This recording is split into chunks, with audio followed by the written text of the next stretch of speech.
Remy, creator of the Awakened cast, recently raised over $1,000 for Winnipeg's Rainbow Resource Center through a 24/7 Twitch livestream event, Zeldafest. Remy shares their journey of overcoming self-doubt, building community through video games, and how a little bit of courage can make a big impact. Let's get into it.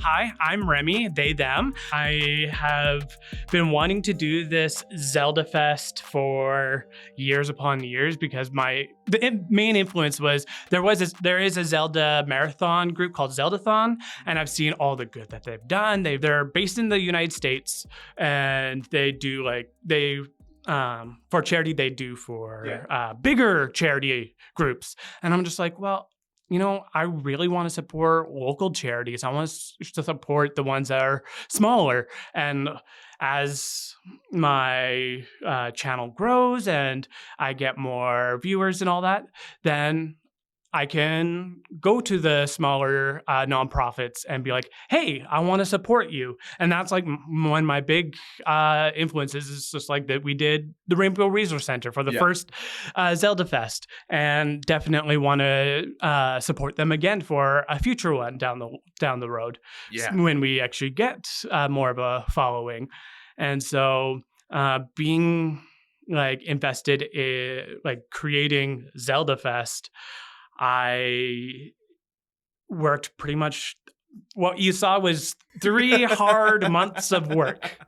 I pretty much was doing everything, and then blood, sweat, and tears. Yeah, and then in September, I'm like, oh, hey, wifey, can I get some help? And then I got some more people on board, and then so pretty much that last month was us pushing.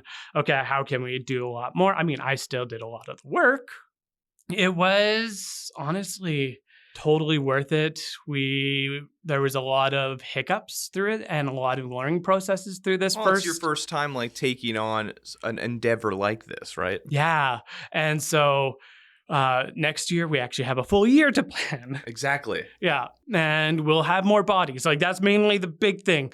We didn't have enough bodies, but we still pushed through it, and we made just over $1,000 for the Rainbow Resource Center. And we honestly are blown away by that, because we were like, before the event started, we're like, well, if we get $200, that'd be amazing. And I mean, 1,000, that must be a really exciting moment that, you're incredibly passionate about creating this event, this festival. Yes. And then, raising $1,000 for, an important charity here in Winnipeg. It's just almost like a dream come true of just, oh, wow, I'm actually doing something. Because my whole life, I always felt like I couldn't do anything in my life.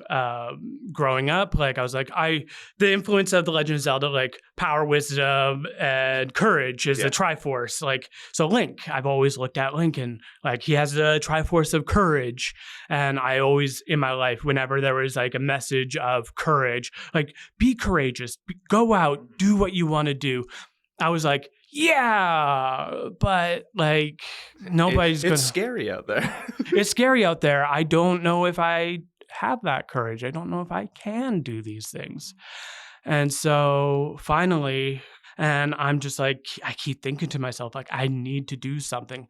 I told myself throughout my whole life, if I can make one person smile through my weird antics, that will make my heart grow. I know I can make a difference. Throughout, it's just little piece by piece of just going out and making friends and seeing that, oh, you know what? I can make these little differences in people's lives. And even though they might be minute, it's it all accumulated to this point of Zeldafest of oh, okay. You know what? I can do something. I can make that difference. My brand, The Awakened Cast, is all about creating that inclusive space. If people feel like they have no place to belong, this is ultimately what I've always wanted, is to build that community and have a place where people can come and feel welcomed and feel you know what? I feel safe here, and I feel like I can be myself. Aligning with the Rainbow Resource Center, that's also what they stand for. They stand for that inclusion, for that empathy, that compassion for the community. It was meant to be. Especially as we're seeing some of the rhetoric and some of the language that's out there now. Like, yes, queer rights have come leaps and bounds. Yes. But we're hearing some things, it's a little unnerving at times. Yeah, you're mentioning creating that inclusive space. And during, the Zeldacast or the Awakened cast that you would have during these live streams, you talked a little bit about your life story, some of the challenges and how The Legend of Zelda helped you through that time, and you're wanting to create that space, which is so important. So I guess when you were reaching out to Rainbow Resource Center, what sort of response did you get from them when you're like, hey, we want to create this event to raise money for you? It's actually quite funny. So I reached out to their event manager, and so I'm like, hey, I don't know if this is something up your alley, but like I want to do a fundraiser for you. Yeah. It's a bit weird, it's a bit out there. Sonia, who was this wonderful person. Like she's like, sure. Like, I mean, like, yeah, we'd love to have you do the fundraiser. Yeah. And so I'm like, okay, cool. This is kind of what it's going to look like. And back then when I reached out, I didn't have like the full vision yet. All I know is just like, it's going to be a live streamed event where people can come and watch. Oh, so people will join you in playing? I'm like, just our friends, and we're just going to be sitting there playing games 24/7 for a whole week. Yeah. People can come watch and spin the wheel or do incentives to make us do stuff to like have fun. It's like an entertainment show and like a telethon. Yeah. And so more conversations we had, it was like, okay, yeah, we'll work with you as best as we can, and they were phenomenal throughout the whole thing. And it's just like, oh yeah, this is so much fun. Of course there's some hiccups when you create an event like this. What do you think are some things that you learned from this experience, both personally and as you move forward to create more fundraisers like this? Yeah, so I think the one thing I struggled a lot was with clear communication and like a clear what this event is. Mm-hmm. Being clear was a huge struggle. So that going forward, making things a lot more like so people can understand, especially people who are like, I don't know what Zelda is. Yeah, what's a 24-hour video game stream? Yeah, because like a lot of people, when we talked about it, they're like, what is this? So like definitely having a clear message of what this fundraiser is all about, and spreading that message of like, because I live in a very niche world and not everybody in the real world knows. What do you mean? Not everyone's a gamer? What? Yeah, right? And so like, what's Twitch? And like doing that education of like, well, this is where nerdy people kind of hang out. But during the event, like I have my friends who they're semi-gamers, but they never played the Legend of Zelda series. For them, it was their first time. And then there's me. I'm like, yep, I've played so much Zelda in my life. And it was honestly a great way of like watching them and going, oh. Get to see someone experience something that you've cherished for a long time. Yeah. So like the impact for me personally is watching them actually grow and actually see those stories, see those small impacts. Like a lot of them, I'm like, you know what? You don't have to beat the game, but play the game and see what The Legend of Zelda is all about and see how it varies. So my wife actually beat her very first Zelda game on the stream, and she was just like, okay, I get it. I get it now. Yeah. And even after the event, we played The Legend of Zelda series for a whole week. After the event ended, she was like, oh, I want to play more of my game. And because like she's just having so much fun with it. And for her to also pick up one of the more difficult games, she did amazingly well. And she's like, oh, I understand how to play. And it builds into that sense of community, right? You're bringing people in, you're sharing this experience with them, they're building experiences together. I had the opportunity to come in to do the Zelda Jeopardy. Yeah. And it was a lot of fun. And, just being a small part of this was very fulfilling. For me personally, doing this event was impactful in the sense of seeing a small community come together for a great cause, and like really warmed my heart. And it's just like it burned that passion, that fire inside of me to be like, okay, let's go, let's start making more content. Let's actually make this little community a reality where people can feel safe and people can see this little community and go, oh, they have something, and I want to be a part of that, and feel like they can make a difference in the world. Because like that's a huge thing, is we want an inclusive world. We want to make the world a better place because there's so much hate, so much diversity, and we want to make everybody in that diversity like be like, okay, even though. And why not do that through video games? Exactly. I'm part of this group or I'm part of that group, but we can come together. Like, even though it's, through video gaming, it's not everybody's thing, but it's more like about sharing our interest in, you know what? These people are, they're playing video games, but they're also talking about these real issues. Yeah. And I can relate to those. Oh, there's a community. And well, it helps as an icebreaker, right? When you sit down, play a game with someone, you start talking about that. And then you can start talking about things that are a little bit more important, things that you're passionate about that you might not open to having if you're just like hanging out with someone. You're like, how do we start? Where do we go from here? Exactly. Because one of our late night, I find like late night, early mornings is when those really deep conversations happen. And so one of those nights, my friend Kane and I, we just sat on the couch just having those really deep conversations. We kind of forgot that we were streaming and we were just like having like, because Kane is a trans man. And like, so we had those conversations about, okay, so like in your life, what have you experienced? And as a non-binary individual, we kind of shared those experiences and created that like kind of deeper bond. And it was just really nice. My future sister-in-law, she was watching during that and she was like, oh, is it okay if I'm watching this? And it's just like afterwards, I'm like, yeah, no, like this is why we're opening up. This is why we're doing this. Opportunity for someone who might be struggling with their own identity, or for someone who's maybe never heard of the diversity within the to us LGBTQ plus or QIA plus community, the alphabet mafia. Yes, and get to experience people living their authentic selves for the first time. I think that's the biggest thing when we hear people in terms of homophobia or queerphobia, transphobia, that they've never really interacted.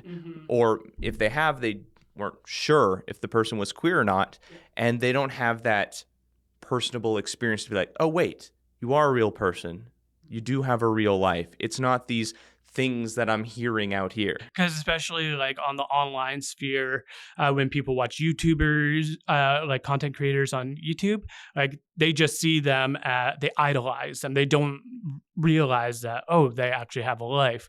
So bringing that down to earth of like, hey, no, like I'm human, like, and you're human. Let's grow together is like huge. And that's having those conversations of growing and even having conversations with people who may share a different belief system than you, and being open to that fact of like, yeah, you may have a different belief system than me, but if you're curious and open enough to like where I stand, where you stand, we can come to a common ground of a healthy discussion.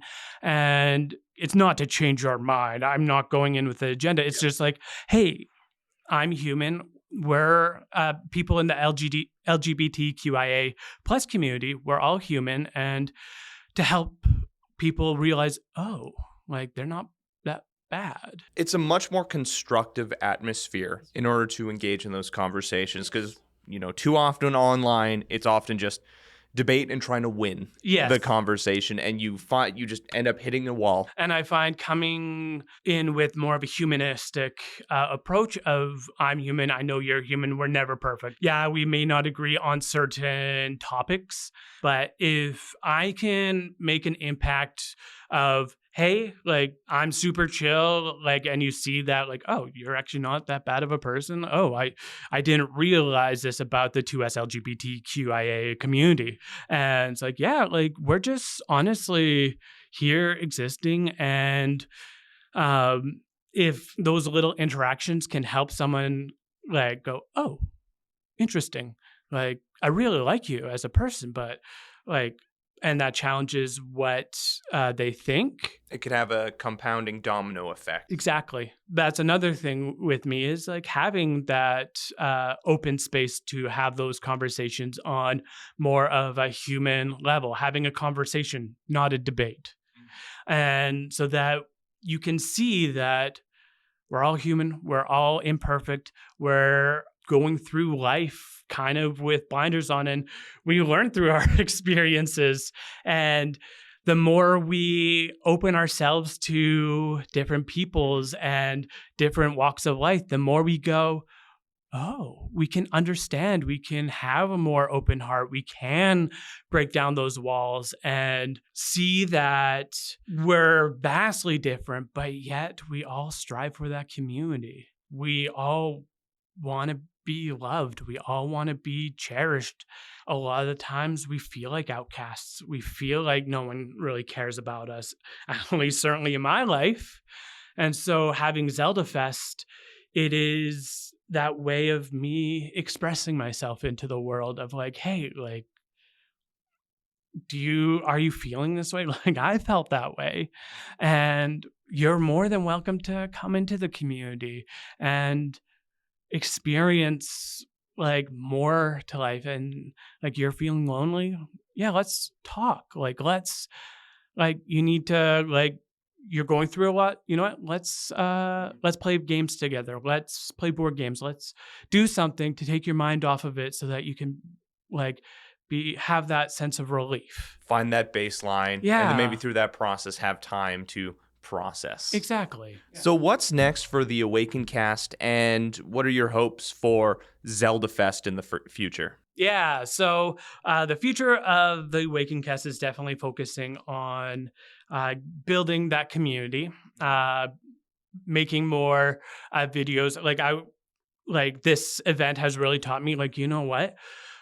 On YouTube and TikTok and other social media that deals with the creative space, there is, I feel, a lack of 2S LGBTQIA plus and nerdy environment where they actually mesh together. So to bring up those topics on how they actually I can only think of a handful off the top of my head. Like, yeah, it's out there, but it's not there because I want to make a niche of, well, I want to create the community of like, hey, like this is where I've seen the queer representation in the video games and how that has made an impact in my life, and bring that more personable aspect to the video. So to grow that community.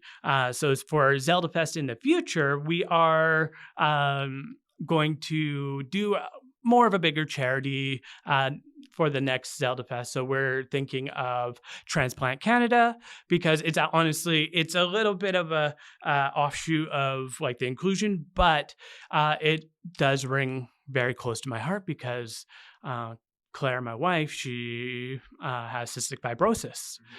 And so she will need a lung transplant one day. And so doing a fundraiser for Transplant Canada would be amazing, because essentially they would have more resources so that in the future, I haven't looked fully. We're still working on doing research in the blueprint stage. Yeah, but that's who we're wanting to go towards, because it's going to be Zeldafest Breathe. Nice. For Claire, her lung capacity is not the same as yours and I's. She has a chronic illness, and to highlight that there are people with chronic illnesses out there that need these essential services, that need funding. And so to make people aware of, well, the people around you, there are people around you with chronic illnesses, and even a lot of the people in the 2S LGBTQIA plus community also have chronic Well, I illness. think statistically, those who are queer tend to have more health conditions or health concerns. It's one of the things they're looking into. It's like, why is this the case, sort of thing. That's kind of the future of Zeldafest. And I think next year our goal is going to be a bit more modest. We raised over 1,000, so why not? Let's try for 5,000 next. It'll be a lot more planned, and the events throughout. We're going to have more events throughout Zeldafest. So when people come in, they see the video game, but we're going to have more bodies and more events. It's like, hey, this time, like a more robust schedule then. Yes, we definitely, because this year a lot of hiccups happened. There was a few people that unfortunately couldn't make it, which was like, but life happens. We're not going to hold it against you.